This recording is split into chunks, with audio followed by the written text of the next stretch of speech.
Hello, folks, and welcome back to the Deliver More Show, brought to you by the exceptional team here at Intech Services, proud host of the returning Intech Information Institute this October 18th and 19th in the great city of Nashville. Make sure you visit Intech Services online and sign up today.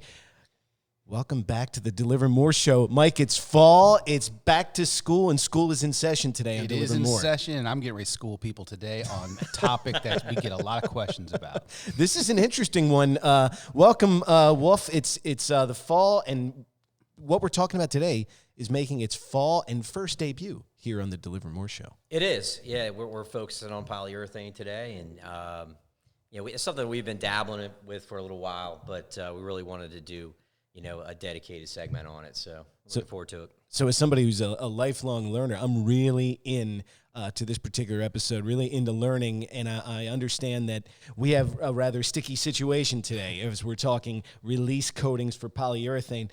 Mike, from what I understand and what I'm hearing from you guys talking in the prep is this is kind of a decades-long kind of thorn in the side as far as a couple traditional markets that you work in, correct? It really is, and there's a couple markets that really have been, as long as I've been doing this and decades before I've been doing this, they've been one of those daunting challenges for any nonstick coating.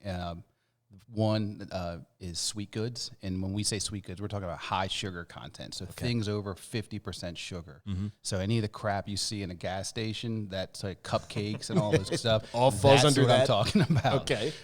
It is, and what it is there's so much sugar in there that it permeates the coating and then causes a layer of sugar, and then that will just cause additional sticking after that.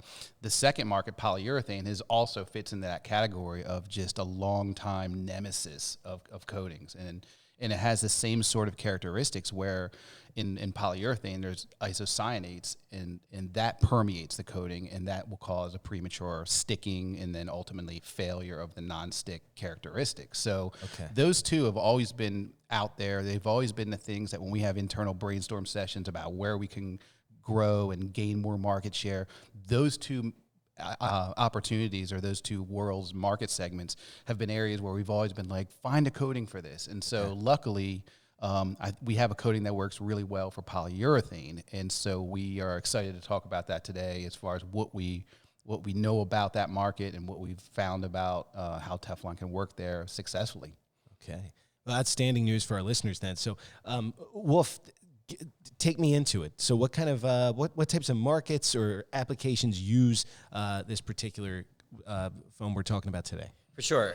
It could be as simple as what we're sitting on right now in the furniture industry with the padding, and that's like a flexible foam, which they can make different various firmnesses, and then you have like the whole carpeting and restaurant industry with like fatigue mats or carpet underlayment.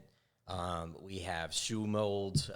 That's like a polyurethane elastomer that goes on shoe, that they make shoe molds out of. And then you have the whole transportation industry. I mean, gosh, it's pretty vast when you start getting into just the automobile segment alone. But then you got ATVs, recreational vehicles. You got marine. That's all using some sort of padding in that industry. Seating, exactly. Armrests, headrests, things like that, and even like packaging. Like if people are sending sensitive packaging out, they're protecting what's going inside there, and that could be a foam that could be in that, and then the refrigeration or insulation, which would be a rigid type of polyurethane to really insulate either like homes or refrigerators, things like that.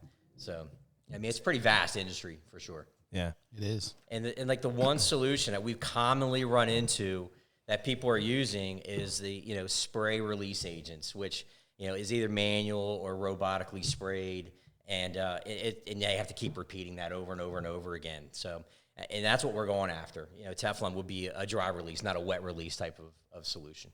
Okay. So I'm glad you took us through that, and you showed me. I don't really have to go too far to find an example of where this is used. Then, all right, cool. So it's back to school. Mike already threw daunting out, so let's keep up the verbal SAT prep theme. So It's ubiquitous. Ooh. It's everywhere, all at Spell it. once. Spell It's it, Chris. omnipresent. Ubiquitous, the spelling challenge today. B. I think that's as far as I can get. UB. Stay tuned for the cliffhanger of that one. So, all right, so look, Mike, then if you could, Wolfie was just helping me paint the picture. Tell me what the current problems are or the issues that you're running into.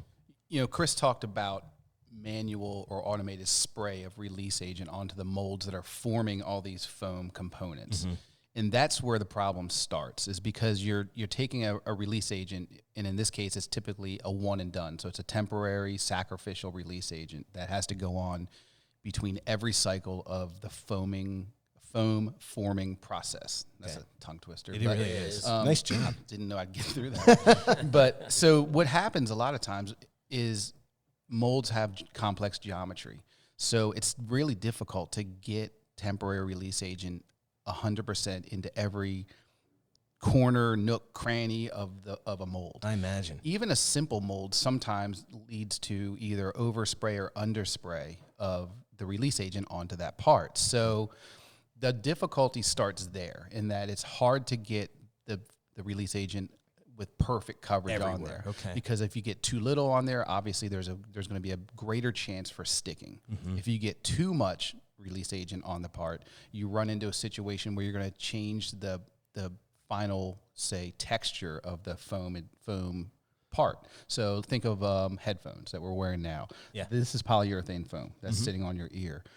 If you have too much release agent on there, it's going to have more of an orange peel look to it versus like the nice smooth black foam finish on it. So, you know, there's really a very narrow range of perfection in just the application of the release agent. So that's one main issue there.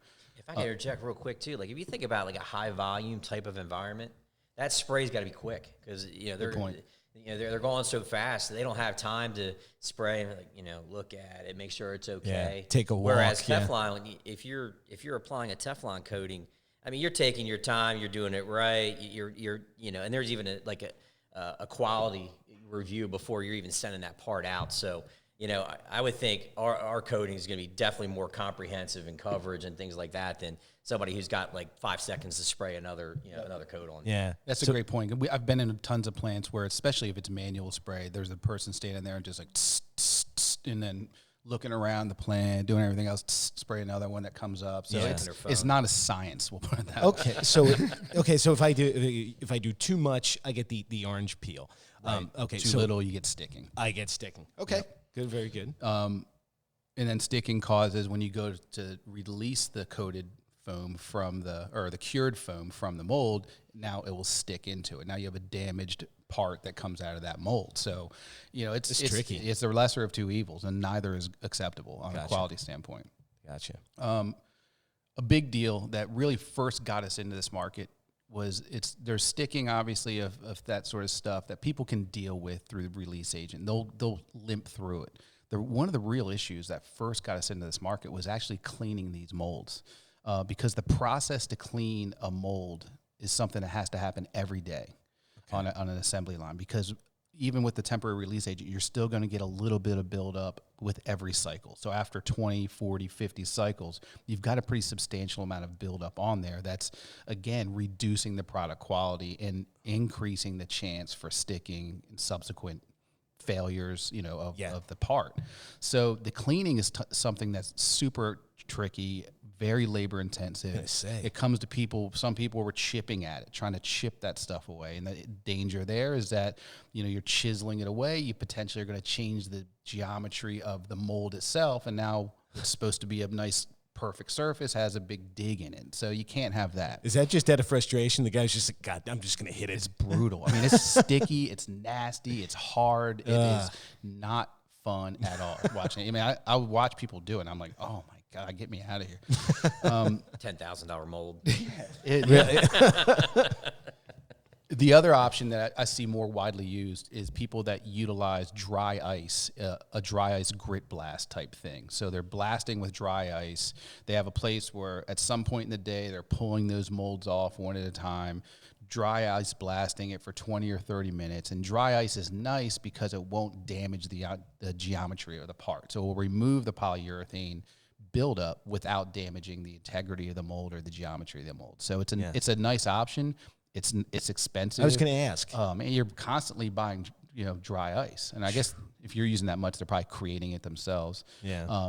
But the equipment to do it's expensive. You usually have one or two people that are assigned to that area that their whole job, day in, day out, is blasting these disgusting molds that have buildup on them. So that's what's typically done. And so we talk about issues, that's a big issue. Right. So you've got product quality obviously impacted. You've got cleaning of the molds. And then you have a couple indirect issues, which we never knew about until we started getting into the plants and really kind of digging into this more. One of which is just the overall health and safety of the plant. So you've got airborne release agent that's being sprayed onto these molds.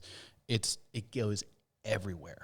I mean, you guys have been around this. Oh, man, you can't get around it. Like when you walk into the plant, you're not walking in, you are sliding in because the floor has a grease sheen just to a it. cake. You ever work in like a fast food restaurant like Burger King, McDonald's? You watch those guys, they're like moonwalking across the floor, because they had to be so careful walking around. It's the same thing in these environments. Wow. Exactly. Wow. So you have this airborne particulate, which was a health and safety issue in terms of slips and falls, but also people are breathing it in. So that's not a great thing either. So, as more companies get more conscious of what's happening, this is becoming more of an issue in terms of their internal safety. People are trying to resolve this, and they understand that a big cause of this is the initial spray of this, an overspray of this release agent. That also leads to increased maintenance on other equipment all throughout the plant. I imagine. I've seen situations where they're doing the coating in one area of the release agent in one area, one corner of the plant, let's say, and there's equipment on the 200 yards away, and motors and things like that have buildup that are covered. Yep. Oh, and so that's causing a lot of extra maintenance, premature breakdowns, all that kind of stuff on that stuff that has nothing to do with this process. Right. But yet, because it's airborne, it's going everywhere. Wow. So, there's a lot of things that have to do with that. Costs are a big thing. The indirect and direct costs of buying all this. When they buy the release agent, they're buying 55-gallon drums, tons of it.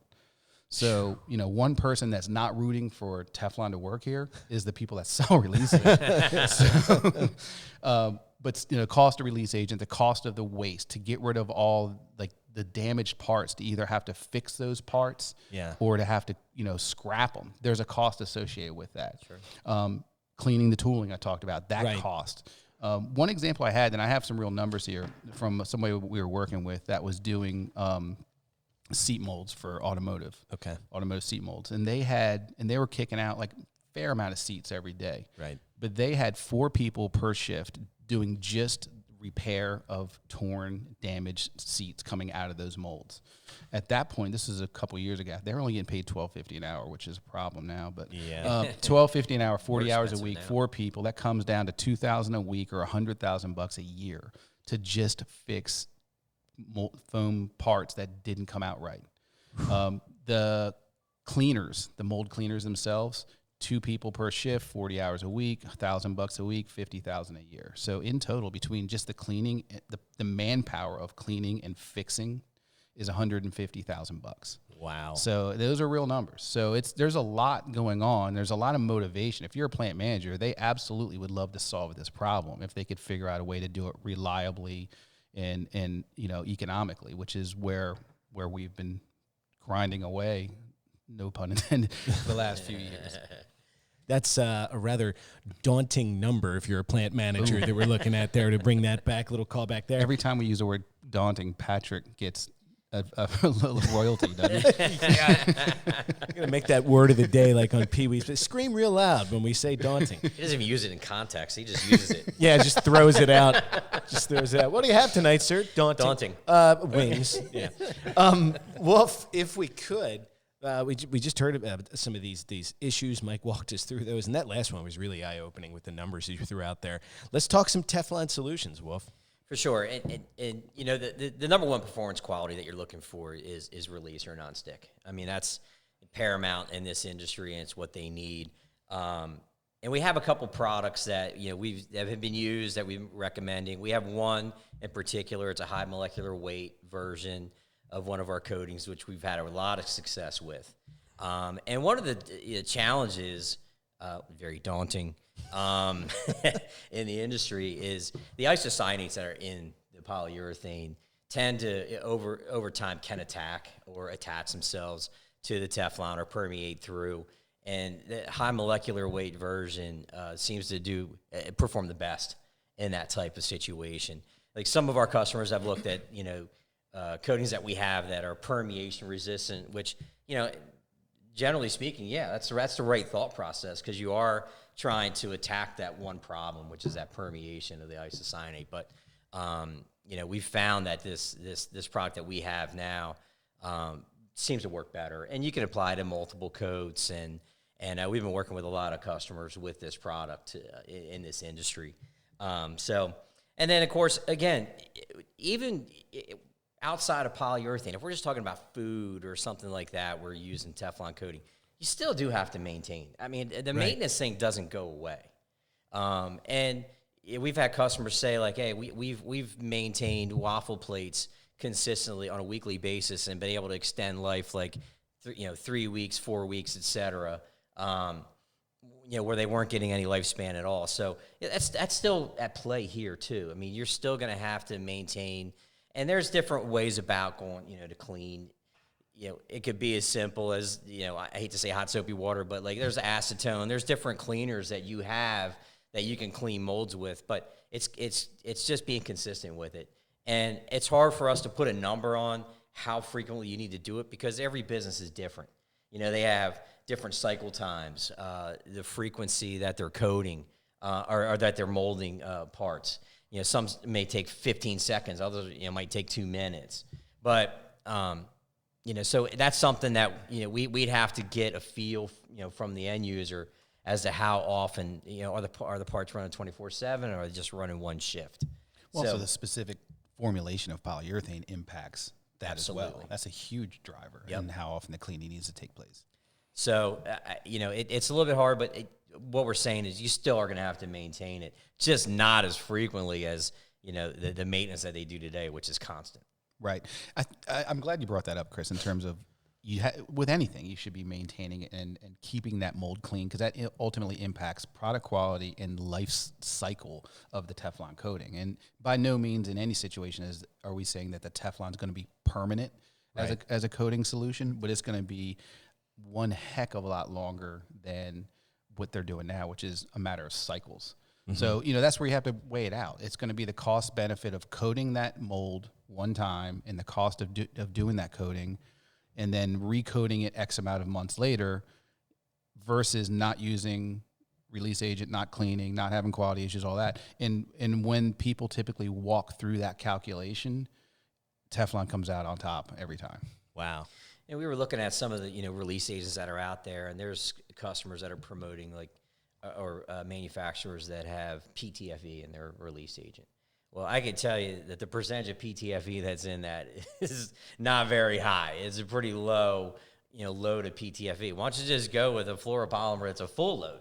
You're already, you got the concept. Mm-hmm. PTFE, it helps for release. I mean, I've got the product. I mean, that is a solution that is a much higher powered, fluoropolymer than just somebody that's sprinkled in a little PTFE to give you some release. Okay. Well, you were talking end users a moment ago. So say I'm an end user, or somebody better, like our producer, Frank. Frank's the end user. He wants to use polyurethane.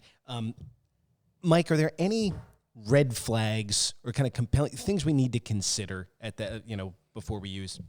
Sure. I mean, I think anybody out there, any of our coders that are out there that get a phone call or an email saying, hey, I've got some parts that are polyurethane foam and I would like you to coat my molds. There's absolutely a few red flags that we've discovered over the course of the last 4 or 5 years that I would advise people to look out for. Okay. Number one, parts with complex geometry. So I mentioned this one before. Things like an automotive seat that have a lot of different layers of metal and geometries and different blind spots are really hard to get Teflon in and get full coverage of the coating inside of that.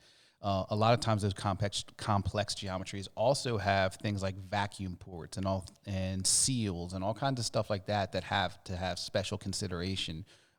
Whoever's doing the coating. So those are ones that require tons of masking, really expert spray application, and just a lot of consideration of how to handle those different things like seals and vacuum ports, that hinges that require that really, really high-end coating expertise. So they can be done. We've seen them done, but it's not for everybody. So it's just one of those things. Before you jump in the pool, make sure you know how deep that thing is. Seriously, yeah. It seems like a really tough, complex job in those cases. Yeah. Yep, very.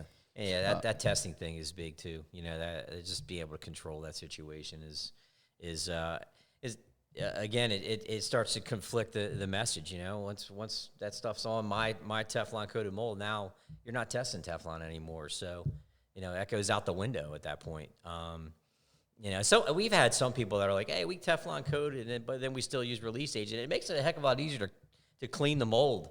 And we're like, well, that's not really why we presented Teflon. Yeah, the release agent every time hurts the performance of the Teflon. So whether it's a food application or whether it's a foam application, if somebody's putting release agent on top of a Teflon coating, big mistake. No. It's really bad. So this is good for our listeners. So we got my first red flag with the complex tools with the complex geometry. The other one, another one with any coating situation, especially with foam, a really large, heavy part. Can cause some problems because this is a multiple coat, multiple cure type application. We need to have multiple coats of Teflon on there because with any good nonstick release coating, the more coatings you have on there, you want to have more than one because there's always going to be pinholes in any one coat. Like there's never a pinhole free coating after one layer of coating. So you need subsequent layers, the second, third coat, to fill in those pinholes from coat number one. So when you have 2 or 3 coats on there, now you've got a nice nonstick coating with 0 pinholes. So that's really the key. And so for us, we're looking at something like, what is it, Chris, like 8 to 10 mils we're probably putting on? Yeah, so we're going pretty thick with this because you want to have awesome release characteristics, but also some durability. So, we've been experimenting in that 8 to 10 mil range. And when you start putting 4 or 5 coats on, that's 4 or 5 bakes in the oven. A big heavy part might be in the oven for 10 hours.